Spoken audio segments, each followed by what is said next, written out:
A patient who's recovering from an injury or surgery, which in a sense is a controlled injury, needs to rehabilitate the joint to restore motion, strength, and ultimately functionality. Exercise is essential, initially stretching to prevent stiffness, and then strength work, of course, and cardio work to restore muscle endurance, function, and give the patient confidence in their limb. Focusing on the knee, the first thing we want to do is restore range of motion, because permanent stiffness can ensue if we don't get that accomplished in the first several weeks after an operation. Exercise can help by diminishing inflammation and allowing the knee to be more flexible. With the FreeStep, being in the seated position makes it much more comfortable for someone who's recovering from an injury or surgery to perform cardio exercise.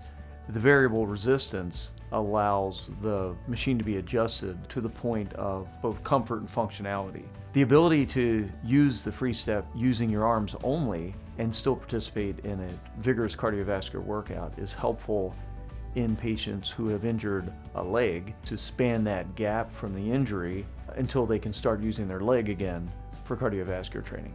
It limits the setback that the injury causes.